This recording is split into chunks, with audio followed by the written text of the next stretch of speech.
కృష్ణ గారు, సో 6,71,000 కోట్లని మొన్న ఆస్తులు వివరాలు శ్వేతపత్రం విడుదల చేస్తే నిన్న విద్యుత్ సంస్థల అప్పులు 81,516 కోట్లు అంటూ నిన్న అసెంబ్లీ సాక్షిగా సో అధికార కాంగ్రెస్ మీరు చేసిన తప్పుల్ని ఎత్తి చూపే ప్రయత్నం చేస్తోంది.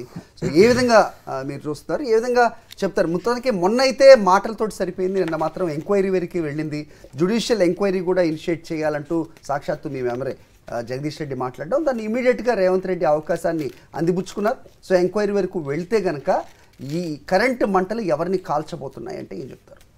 మంచిదే, టైం ఫ్రేమ్ పెట్టుకొని వేయండి. ఇంకా 5 సంవత్సరాలు 10 సంవత్సరాలు కాంగ్రెస్ ప్రభుత్వం టర్మ్ అయిపోయే వరకు ఇట్లనే నాంచి దీన్ని ప్లేయింగ్ టు ద గ్యాలరీస్ లాగా వీళ్ళు ఇది చేసిరని మా రిక్వెస్ట్ ఏముండే అంటే, ఇన్ఫ్యాక్ట్ మేము 2014 నుంచి 23 వరకు మేము ప్రభుత్వంలో ఉన్నాం కదా, అప్పుడే మేము కేంద్రంలో ఉన్న బీజేపీని కానివ్వండి, కాంగ్రెస్లో ఉన్న వాళ్ళని కానివ్వండి, వీళ్ళు వేసే ఆరోపణల్లో పోయి వేయండి, please go to the court అని అన్నాం కదా.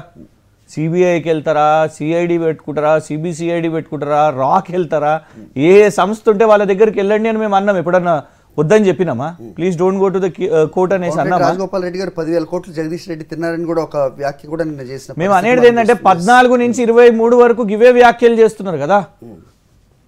మేము అధికార పక్షంలో ఉన్నాం, మీరు ప్రధాన ప్రతిపక్షంలో ఉన్నారు. నాకు తెలిసి ఈ దేశంలో ఏ కోర్టు లేదు ప్రధాన ప్రతిపక్షం వచ్చి కోర్టులో కేసు వేయొద్దు అని ఎక్కడ కూడా అట్లాంటి అట్లాంటి చట్టం లేదు.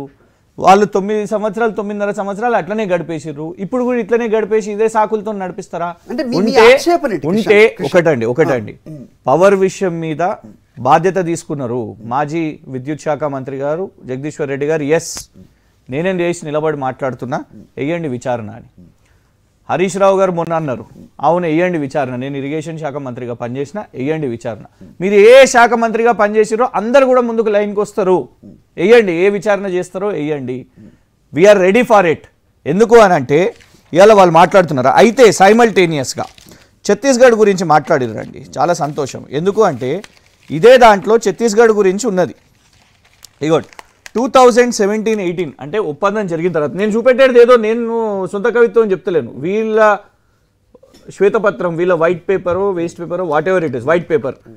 ఈ వైట్ పేపర్లు ఇచ్చిన డాక్యుమెంట్లోనే ఏమని అన్నారు, 17-18లో 72.51% PLF పర్సెంటేజ్ మనకు పవర్ సప్లై చేసిర్రు అని. 18 నుంచి మీరు గమనిస్తూ ఉండండి, ఒక్కొక్క సంవత్సరం తగ్గుతూ వచ్చింది. 2022లో 20 అయితే లేదు అసలు, ఆపేసారు. 21లో 19.71, 2020లో 39.76. ఇది నోట్ 2018లో కాంగ్రెస్ ప్రభుత్వం వచ్చింది. I would suggest or request Revanth garu or మేము అడుగుతున్నాం, వేస్తారా? అక్కడ ఉన్న భూపేష్ బఘేల్ అని కాంగ్రెస్ ప్రభుత్వం ఉండే కదా, కాంగ్రెస్ ముఖ్యమంత్రి అయిన అప్పటి ముఖ్యమంత్రి అయిన భూపేష్ బఘేల్ గారిని కూడా అడుగుతారా? అండ్ మైండ్ యూ, మీరు అంటారు కావచ్చు మీరు ఎందుకు కొట్లాడలేదు అని కూడా కొందరు ఉన్నారు సోషల్ మీడియాలో. విచిత్రంగా ఏంటంటే నిన్న మేము ఇది రేజ్ చేసినప్పుడు మీరు ఎందుకు అడగలేదు సార్, సబ్సిడైజ్ ఉంది మ్యాటర్, మేము కోర్టుకు ఎక్కినాం.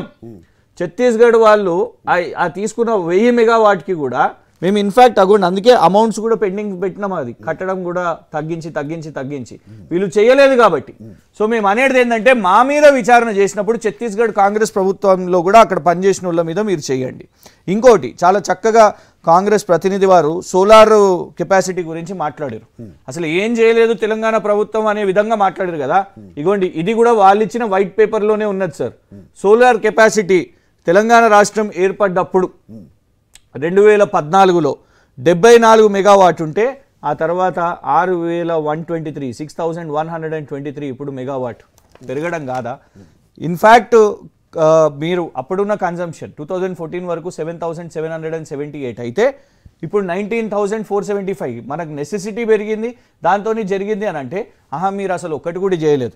ఎంత చక్కగా చెప్పిండ్రు అని అంటే వీళ్ళు యాదాద్రి ఏదో కట్టిర్రు, అది కూడా రెడీ కాలేదు, దానికోసం ఇంత ఖర్చు పెట్టిర్రు, ఇన్ని వేల కోట్లు ఖర్చు పెట్టినరు అని వీళ్ళే మాట్లాడారు. లేదు ఒక్క నిమిషం, ఇందులోనే ఉన్నది కదా, ఇందులోనే ఎన్టీపీసీ ఎప్పటి వరకు మేము కట్టిన ఇప్పుడు ఎన్టీపీసీ ఎప్పుడు కమిషన్ అవ్వబోతుంది, ఎప్పుడు రెడీ అవ్వబోతుంది అనేది February 2024 అని ఇచ్చారు. Yadadri 4000 megawatt. In fact I remind you, నేను నాకు టైం ఇస్తే మళ్ళీ నేను రాహుల్ గాంధీ గారు వీడియో చూపెడతా. 14 కంటే ముందు రాహుల్ గాంధీ గారు కూడా వచ్చి మేము ఇక్కడ చేస్తాం, ఇది నిర్మాణం చేస్తాము, ఇక్కడ ఒక మెగా పవర్ ప్లాంట్ చేస్తాము అని he has promised. He failed to do. మాది కంప్లీషన్ అవుతుందని మీరు ఇచ్చిన ఈ వైట్ పేపర్లోనే యాదాద్రి మెగావాట్ ప్లాంట్ కూడా కంప్లీట్ అవుతుంది అని కూడా మీరే ఇచ్చారు 2024లో. అంటే మా కంప్లీషన్ చెప్తున్నాను నేను, ఎప్పటి వరకు కంప్లీట్ అవుతుంది అనేది. ఇంకొక మొన్నటి వరకు ప్రచారం చేసిరు సార్, మొన్నటి వరకు ప్రచారం చేసిర్రు ఎలక్షన్స్ లో, ఛాలెంజ్లు చేసిర్రు, మేము అసలు 24 గంటలు ఇస్తలేము అనేది. మీరు ఏ విద్యుత్ నిపుణులను మాట్లాడినా కూడా వాళ్ళు చెప్తారు 19.22 hours అని వీళ్ళే మెన్షన్ చేశారు, which is as equivalent to 24 hours, because 24 hours అనేది కూలింగ్ ఆఫ్ పీరియడ్ ఉంటుంది, షిఫ్ట్స్ ఉంటాయి, ఇవన్నీ కూడా ఉంటాయి. మేము ఇన్ని గంటలు ఇచ్చినాం, మీ టైంలో ఎన్ని ఇచ్చిర్రు అనేది కూడా మీరే మెన్షన్ చేసిరు కదా మీ వైట్ పేపర్లో. 6 గంటలు మాత్రమే ఇచ్చిండ్రు రైతులకు వ్యవసాయానికి అనేది మీ కాంగ్రెస్ ప్రభుత్వం, ఇదే document. Let us go by this white paper which you have released.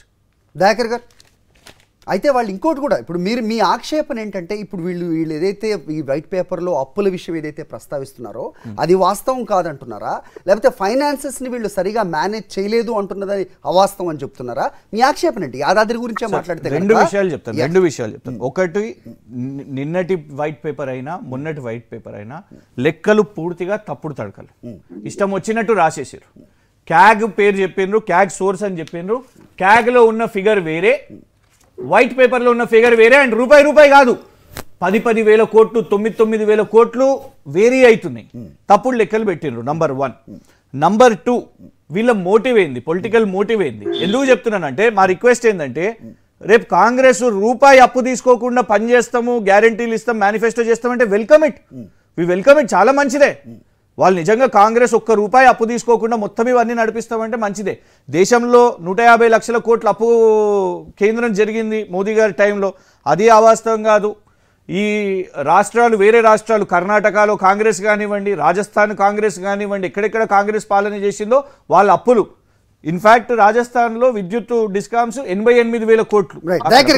ఇవన్నీ కాదు, ఒట్టి తెలంగాణలో మేము మాత్రం అసలు రూపాయి అప్పు తీసుకోము అని వాళ్ళంటే మాత్రం వీ షుడ్ వెల్కమ్ ఇట్. అప్పులు ఎవరైనా తీసుకుంటారు, కానీ ఆఫ్ బడ్జెట్ బారోయింగ్స్ అనేది ఏదైతే ఉంటుందో వాటి పర్సెంటేజ్ ఇక్కడ I will coat reserve bank of India's study of state finances. వాళ్ళు ఇచ్చిన మెన్షనే స్టడీ, స్పెషల్ కేసు తెలంగాణ గురించి సపరేట్ ఒక పేజ్ మొత్తం ఏమని ఇచ్చారంటే, వీళ్ళు 33 years కోసం పీరియడ్ కోసం అప్పు తీసుకున్న, this state has a potential, వీళ్ళు 14 yearsలో కట్టగలిగే పొటెన్షియల్ ఉంది అనేది. ₹1 ఇచ్చే ఒక సంస్థ, ఒక ఎన్సిడిసి అయినా కూడా, ఒక నాబార్డ్ అయినా, ఒక పవర్ ఫైనాన్స్ కార్పొరేషన్ అయినా, ఒక ఎస్బీఐ అయినా కూడా వీళ్ళ అసెట్ క్రియేషన్ వీళ్ళు కట్టగలుగుతారు అన్నప్పుడే వాళ్ళు రూపాయి ఇస్తారు.